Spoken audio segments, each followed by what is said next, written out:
Okay, that's the last session for today. But so we just did some awesome CHMs. CHMs are useful for forestry, for various things. I mean, inventory, biomass computation, forest health, management in any which way. I got a chance to actually fly a project in Bangkok, and so to actually fly a mission. It was a test project for a World Wildlife Fund project called Tree Maps. Unfortunately, the project, we just flew a test flight to show we could do it. And unfortunately, the project got canceled because there was some political issues. Some local politicians tried to make sure a lot of the German grant money would end up in their pockets, and eventually that derailed the whole project. So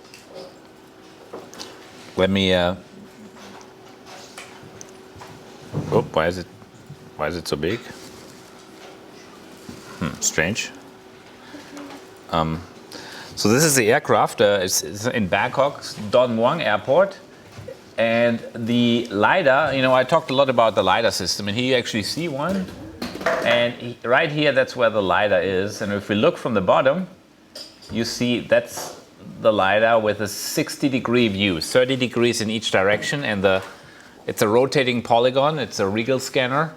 So it basically goes zip, zip, zip, zip. And each of these lines is 60 degrees. There's also a camera here, or right here, a Hasselblad camera, to take at the same time photos. And here you see the folks who own the airplane preparing the machine. That's the data recorder. It records full waveform. There are 3 solid-state drives in here. And I was a GPS check shortly before the monsoon rain came in. It was in August last year. And so in the next morning, we finally got to fly. So that's the next morning. Sitting in the aircraft and slowly taking off on the runway. And now flying direction to Khao Yai National Park along the Chao Phraya River. This is a Thai pilot. He's a former Thai Air Force pilot. And here are our target areas. Nice to see the paper map. It's always nice to have a paper map, even if you have a super high-tech plane. And the airborne sensors is a plane specifically designed to be sort of a sensing aircraft with lots of technology built in. And here we are now above the forest.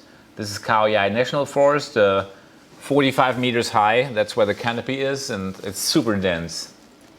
And there's nothing but green below us. And then we're scanning. Here you see, there's nothing. There should be elephants in there. Khao Yai is famous for having wild elephants. So you were flying above the clouds. The clouds are really annoying. And now we're already on the way back. Here you see the waypoints. We can't just fly straight back to Bangkok Airport or Don Mueang Airport. We have to fly this certain pattern here. Yeah, it's me. I'm actually in the plane. And now we're coming back to Bangkok, landing. And there's a man who likes to play ping pong and put the plane back in the hangar.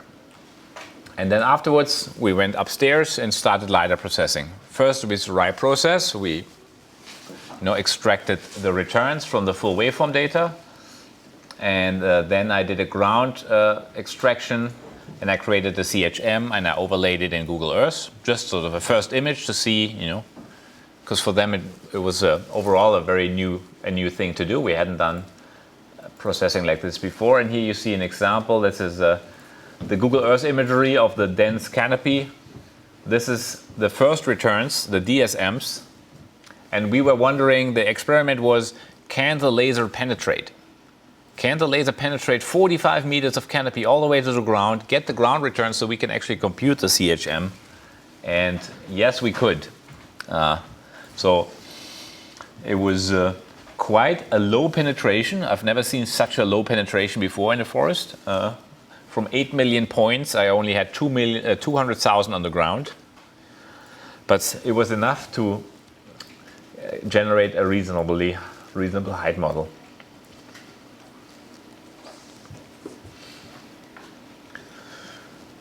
Yeah, and that's where the strip was, in the middle of the national park, northeast of Bangkok, east of the famous Ayutthaya.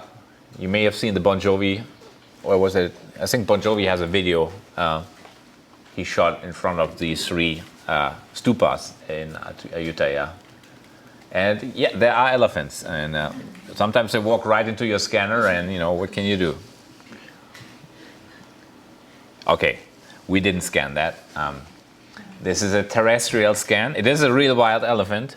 Not that wild, he's actually very friendly. That was scanned in Africa by Wageningen University, who was in Gabon doing a terrestrial scan of the forest.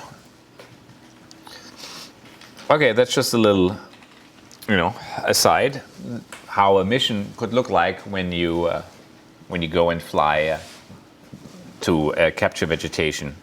You haven't checked if your 200,000 points on the surface is actually on the surface? No, I mean, I'm just looking at it and it tells me it looks pretty much like a ground surface. It is impossible to go there. Yeah. I mean, you can't, how would you go there? You would have to have an expedition with machetes. It would be incredibly more expensive to get the ground points than the entire airborne LiDAR survey. Also, just taking a GPS measurement under 45 meter deep canopy, you have to extend something up that's 45 meter high instead of, I don't know. Oh, yeah. So I talked to Greg Asner, who has mapped the entire state of Panama with LiDAR. I mean, he didn't fly the entire state, but he flew selected strips and then cross-correlated it with satellite data to make a very good guess about the total biomass of Panama. And I asked him about ground validation, and he said, no, I mean, you sort of expect to be, with modern scanners and a lot of experience, to be within a number of centimeters. And you must remember, for this kind of surveys, we measuring the relative height of canopy for the most part. And the relative height, it doesn't really matter exactly if it's 2 meters over. For the correlation with satellite data, it may matter if the resolution of the satellite data would be so high that a 2 meter shift in the LiDAR would make a big difference. But we hope it's not 2 meters. I hope it's only half a meter at most, because that's what you sort of see, half a meter maybe. And to put that into a biomass survey, these kind of hard checks, when you fly in areas where there are not even roads, I mean, that's not easy. So a good strategy would be you make sure you always have roads in your survey, and then you could even put some big interesting objects painted white there, where you have nice flat surfaces with nice angles that you can align to. That would be one way if you're really keen on getting very accurate biomass computations. But good question. Because we were thinking very hard about how can we possibly get the ground points there? Because the original tender for this project asked for 20 ground points per strip or per block. And we just made an estimation and saying, we're paying several $100,000 to get these ground points. And it seemed like it would be a waste of money because we don't really need that for tree heights. There we go. That's how it looked. Okay. Now I told you this is a better CHM. I'm not 100% sure. So let's create a CHM the other way, when we just take the first returns and we triangulate them. How would you like to do that? Which would you like to use, the GUI, or would you like to use can we do that in ArcGIS? ArcGIS. Okay. That was a clean vote with one respondent, but okay. I'm trying to find my toolboxes here. Where's my toolbox? And maybe I zoom in a little bit so you see what I'm doing. How do I do this in ArcGIS? I use my production pipeline. And what I will do, I will run last ground. So first thing, I'm not using a pipeline now. I don't have a ready-made pipeline to do this the other way. So I need to do it step by step. But instead of using the GUIs from LasTools, we will now use the toolbox of ArcGIS.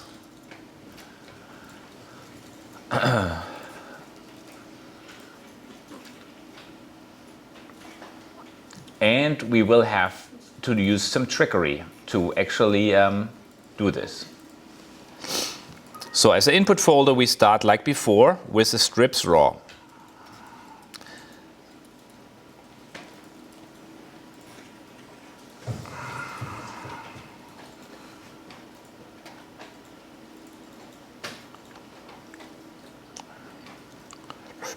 No, we need to start with last tile. I'm sorry, because we can't load them all at once. There's too many points.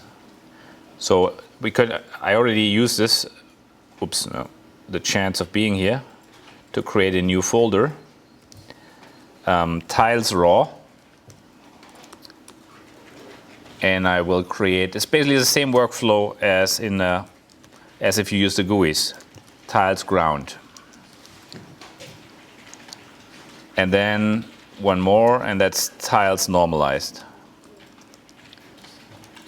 Also, we may not need the last one, because we may be able to do it in one step. Okay, so as I said, sorry, go back, we need to start with last tile first. So, last tile.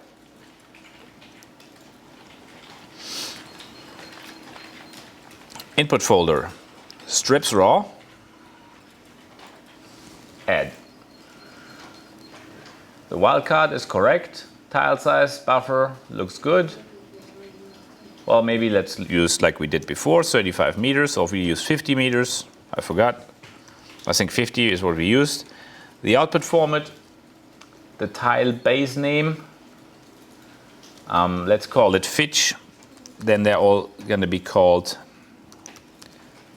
because the airport where we are is called Fitchburg. So sometimes, I told you before, it's nice to give the tiles a better descriptive name. The output directory, those are the tiles raw. You see, it's pretty much the same as doing it through the GUI in LasTools. Any additional parameter? Well, we could already specify that we are in minus UTM 19 north. Just so you see how to use an additional command line parameter. It's not in the GUI, because if I put everything in the GUI will be this long and very confusing. Okay, I hope I got everything right. And I say okay. And again, you see what happens behind the scenes. It creates a command line. The command lines that you've been using all day long and that you look very familiar already, you also see them here. You can't escape the command line. There's no way away. So you can already think about what the next step is that we will be doing. No, you don't have that much time because it only took 22 seconds. The next step is that we ground classify those tiles.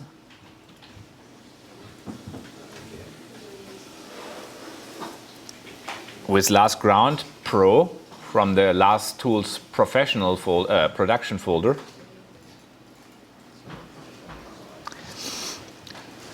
And everything is like in LasTools. We take the tiles raw as input. The input wildcard is still correct. The terrain type, remember we used before Metropolis, so we use that here as well. The granularity was actually ultrafine. We don't need to ignore any points.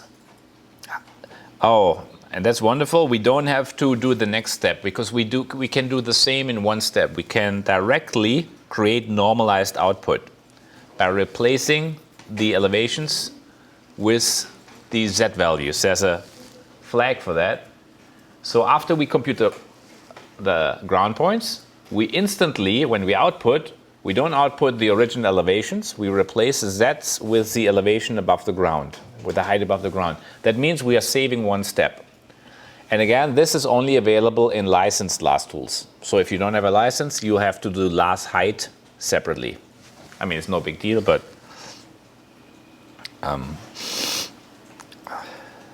yeah. And then the output directory, you can directly use now tiles normalized because these are already normalized now. And I'm running on 5 cores. Do I want any additional parameters? Anything that I forgot that is not exposed by the menu? I think not. Do you run only 2 or 5? Excuse me? Do you run 2? Oh, you always run 2 because you only have 2. I have 8. Nah. So for a long time, I worked on a really old laptop. And then when I finally got a new one, I bought sort of the latest of the greatest to actually test my multi-core tools. Okay, I'm pressing start now and hope for the best. And again, a command line is formed. LasGround takes the tiles raw as input. We run with Metro and Ultrafine. We replace the Z value. We output compressed LiDAR into this directory, and I run on 5 cores.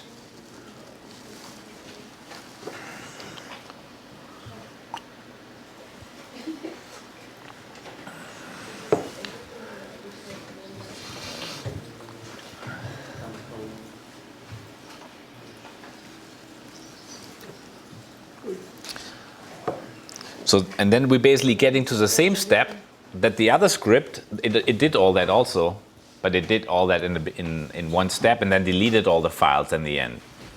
Did you have anything in the additional command line parameter? I did not, no. And this took on my computer 42 seconds. And I should now have, in the normalized folder, I should have all the tiles. And I quickly have a look at them just to reassure myself there we are, normalized files. And you see here, I told you before, LasTools is able to deal with a few points below the ground. You see? It has some points below the ground and it didn't create a problem. I can deal with a few points below the ground, but in that data set we got there was just, it was like a second layer of ground points. And then, you know, if it's like 2 surfaces, one very sparse and one very dense, it required some extra work. That's why I said when we had only a few points left, I said, yeah, well, a few points I can handle, just not so many.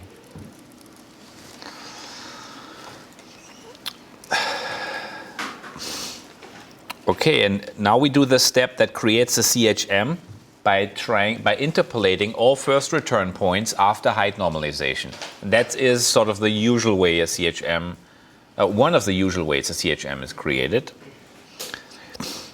And for this, we use a LasTool called, and I hope we get some black lines right now, Blast to Them Production.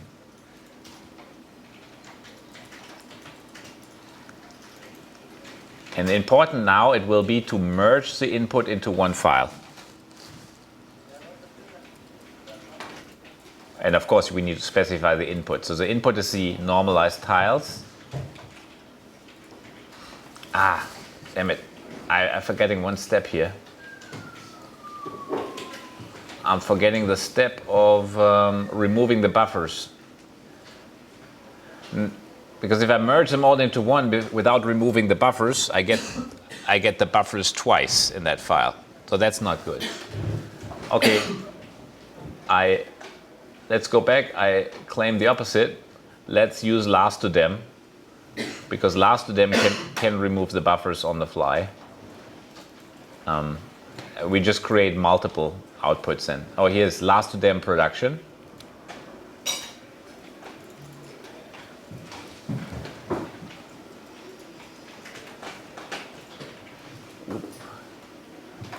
So the input are the normalized tiles.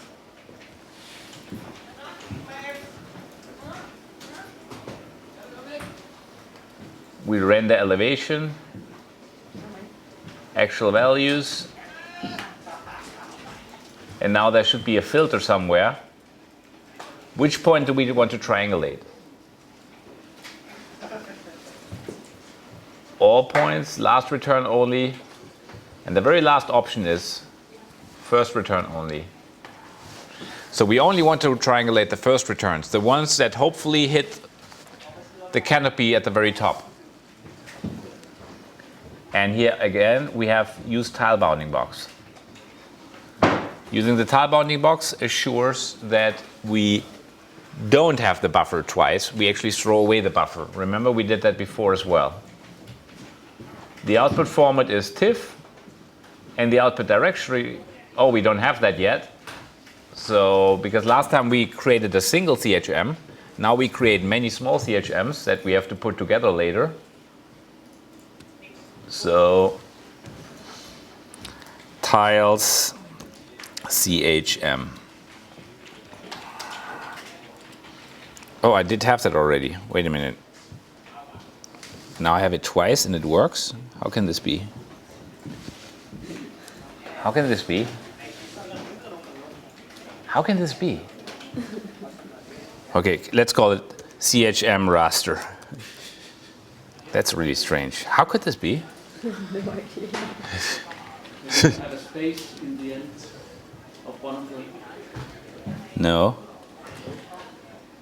That's very, very strange. There must be some difference. You can't see it, but there must be some difference in something. Okay.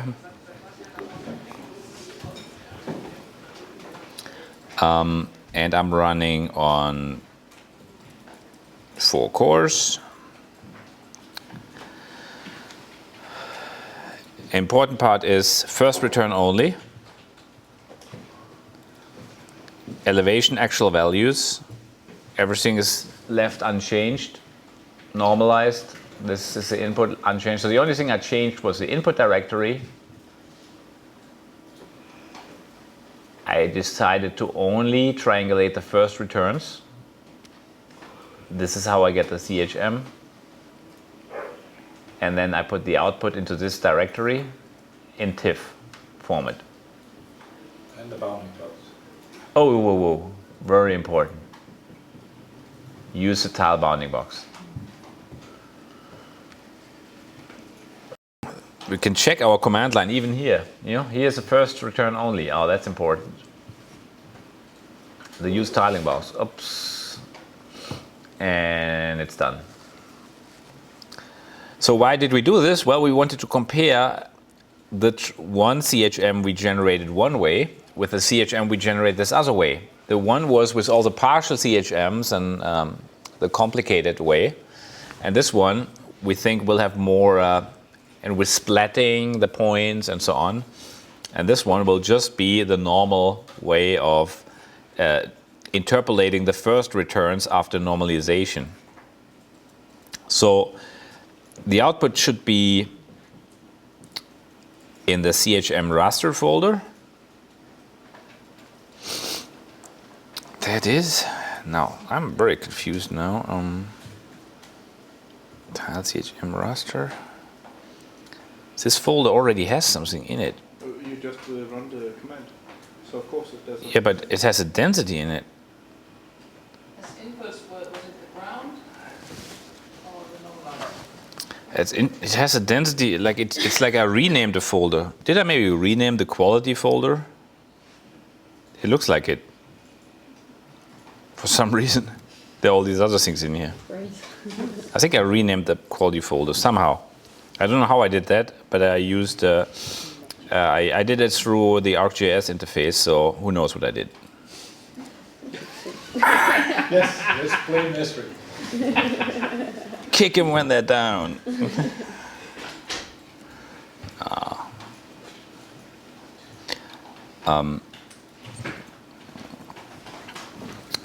Okay, now I want to load that into my QGIS, which is still open. Just by dragging and dropping all these TIFFs over here.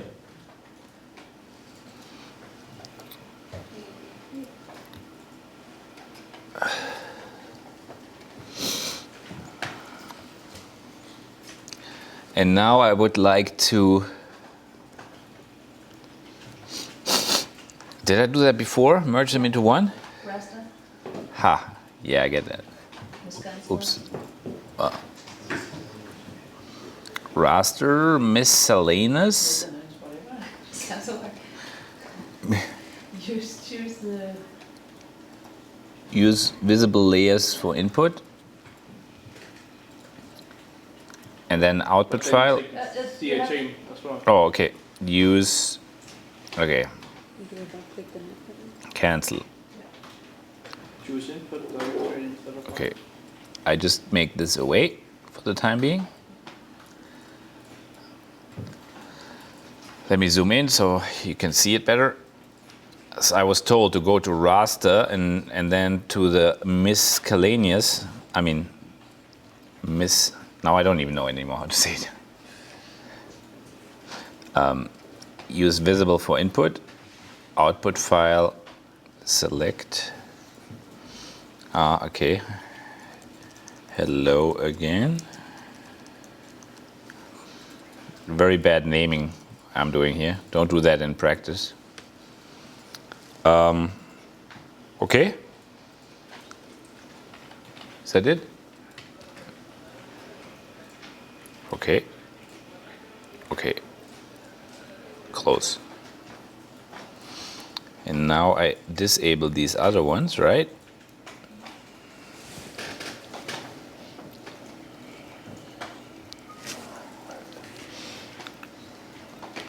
And I'm right-clicking into properties, right? And I'm going to multi-band color, right? Oh, pseudo color. Oh, still don't have it right. This is the same as before. invert. I put this on 0. In the other one, I put to 23, I think. And invert. And invert, Classify. classify. And then, okay, right? Okay. So now I have two versions of the same data set, hopefully. And I'm moving around here, and I'm looking for a very vegetated area. So here we have a vegetated area. And now let me turn off the hello again. No, oops, what is this one here? Okay. And turn this one on. And now you see what I mean with pits. So there are two effects now. One, effect one, everything becomes a little bit more chubby. That has to do with the fact that we used circles instead of points. Small circles, only 20 centimeters, and this is a 1 meter raster. So no, we didn't really do something really drastic. 20 centimeters is still fairly small compared to the raster size. But you also see these, how all these pits in the canopy have completely disappeared without too much else changing. So the pit-free algorithm really produces nice output compared to just rasterizing the first returns. You can look on the other side, there's more forest over here.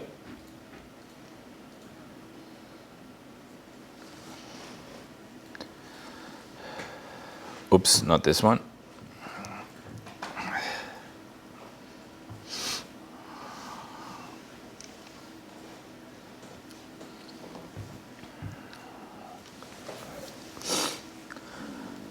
That's a little demonstration of the differences. Now you could implement a few other techniques and look at the differences. However, just looking at the differences doesn't really prove anything. So the paper of Anahita from ITC, if you hello, where's my magnifier? Here.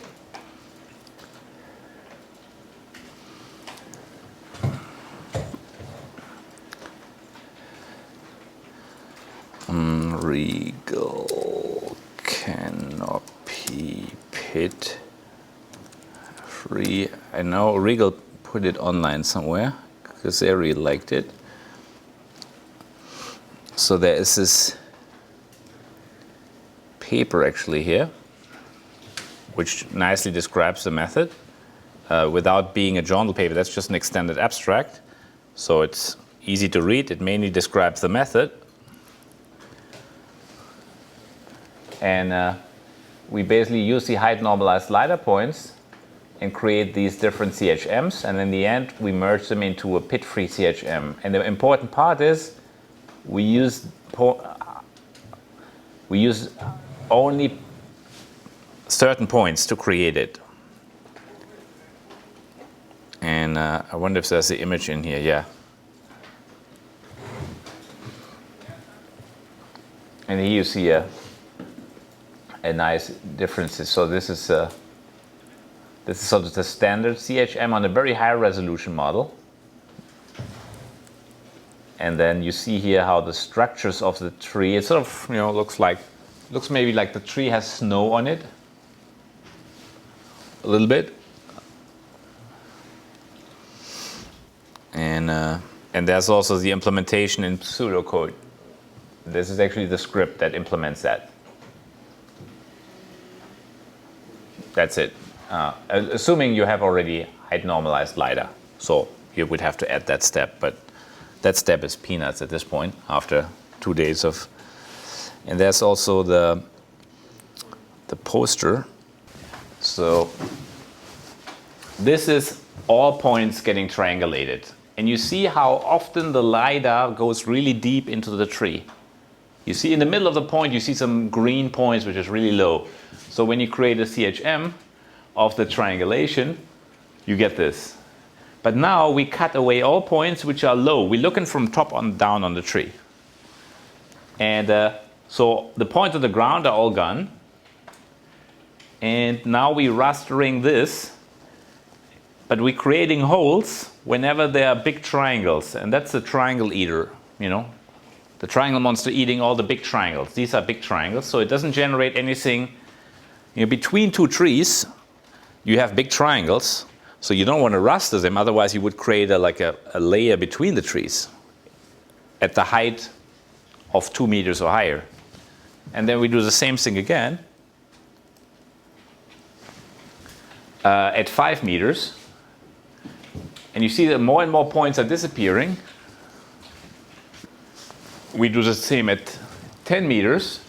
And now you really only have the crown left. And the triangle eater eats deep into this triangulation and produces only this partial raster. And in the end, at 15 meters, we really only have the crown. But there's no point going down anymore because all the points at 5 meters, 4 meters, they're gone. So when you make a triangulation, it doesn't have any more zigs that going really down. And at the end, we combine this into one. We just stacking them all on top of each other, and then you get this nice composite, which doesn't have any more pits. There's one tool we haven't looked at all yet, and that's a tool I just sort of want you to play with a little bit. And that's called last canopy.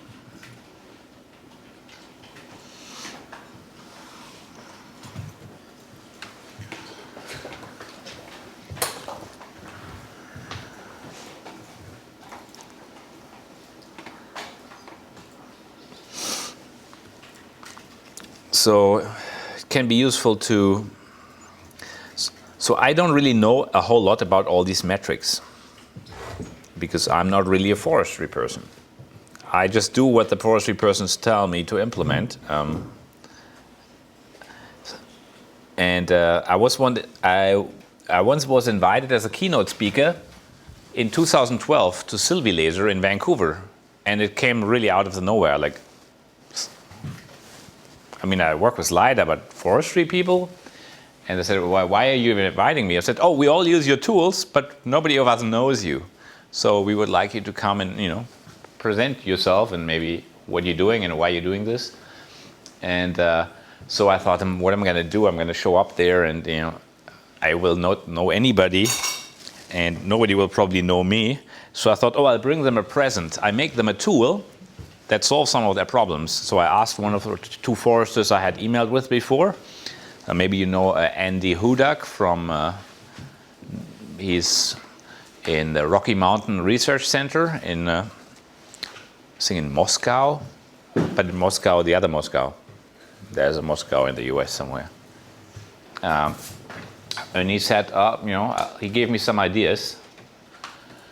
So, and this tool is sort of growing a lot right now. It has now, you can give it plots as input, circles, rectangles, and also shape files, plots, polygonal plots, and it will create for each of these plots. If you give it a lot of forestry data as input that's already height normalized, it will create, for example, intensity percentiles at 25, 50, and 75. Or it will create something, I called it, after a lot of, there wasn't a good word for it, I called it bin centiles. Some people call it deciles. I forgot what it is right now. Something really important. It's described, I think, a little bit further down. So that are shapefiles which specify the area of interest. Yeah. For which you can calculate these measures. Yeah, it could be like a shapefile containing 180 plots, and the other input could be a folder with 500 tiles, all height normalized with the pipeline you just learned. You need to cut off the buffers. We didn't learn that today. That's actually in the tutorial online, how to cut off the buffer at the end. I'm not going to make you do this. You use last tile with the option remove buffers. That's it. It removes all the buffers at the very end.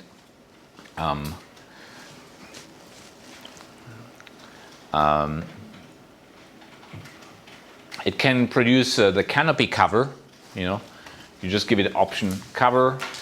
It can be either compute these as percentages or as fractions. You just give it the option fractions, and then it outputs fractions instead of.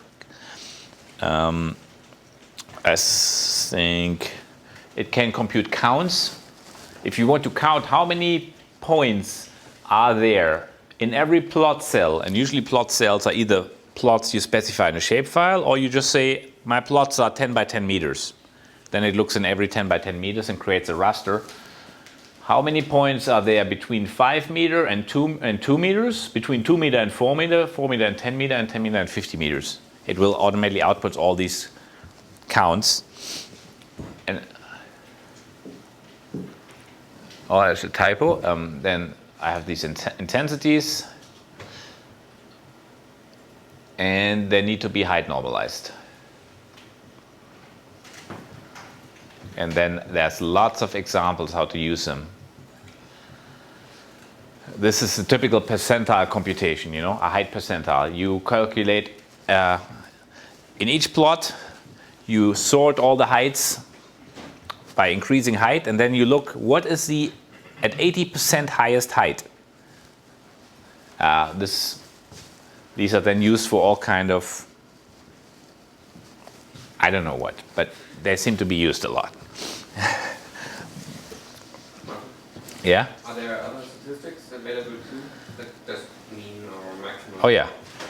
So let's look at the tool. So these are all the things that are available, and there are more available than those.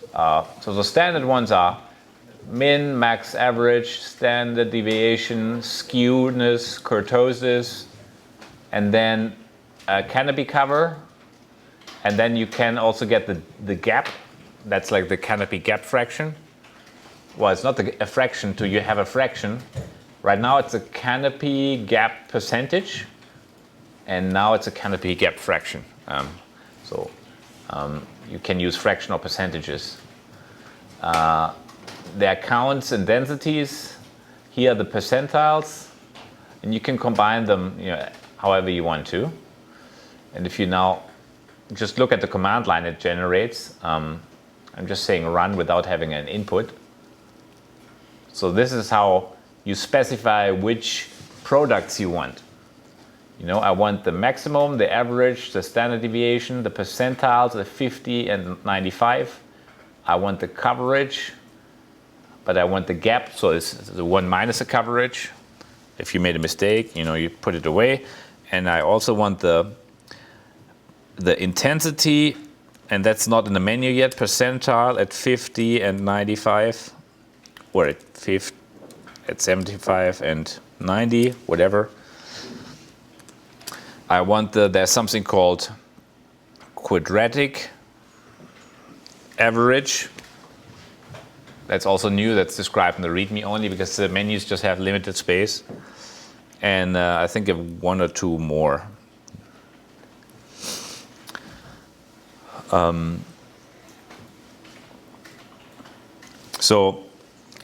do you use them? Well, it's pretty easy to use. You just browse now for a place where you have height normalized input, and in my case that would be, I think, are they in here? No, our normalized tiles here. So I'm adding them. So these are my height normalized rasters. Let me look at one to make sure it's height normalized. Selected file only. I'm viewing it.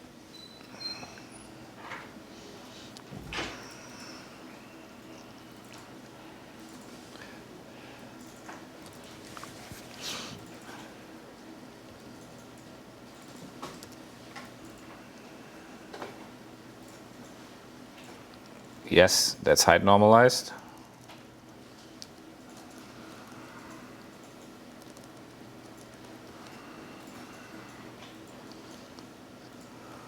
So these should be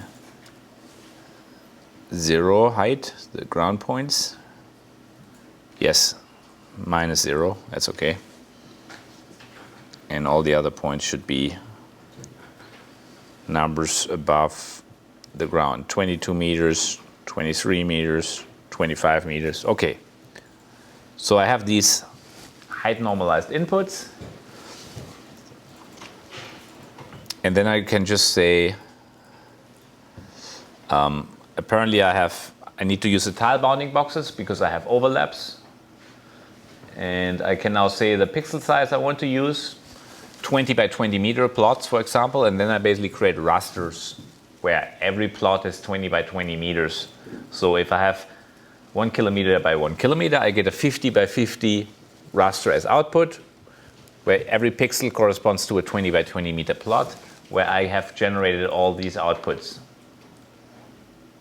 And let's just do this. Maybe I want to count also between 2 meter to 4 meter to 8 meter to 15 meter. I want to count how many different points I have there. And I don't like the ask format, but maybe I'm using it right now, but instead of running it on all tiles, I run it only on one tile, so it doesn't take so long. Selected file only. And the output folder is, you don't have to follow me right now. This is sort of the last thing I'm doing. I just say use current, just put it somewhere and say run. So I take as input this one file, which is the normalized one. I compute all these metrics. I use the tile bounding box, and I output it into this directory in a format I usually don't condone using. But these are now very small rasters, 50 by 50 only. So I say start. And now let me go in the command line. We haven't really been in the command line today. This is the command line.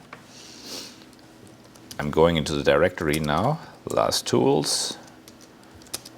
Are you scared yet? Area 1. And here are all the things I just generated. All this average, count 0, 1, 2. These are the 3 count rasters. I must know what they are because then the canopy coverage, the max, the percentile 50, the percentile 95, and the standard deviation.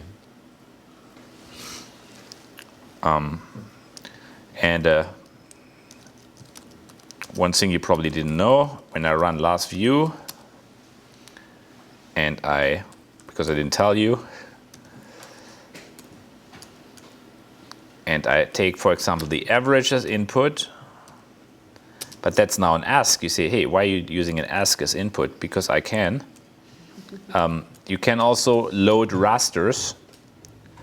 So I take the average, for example, and the P95, and one more.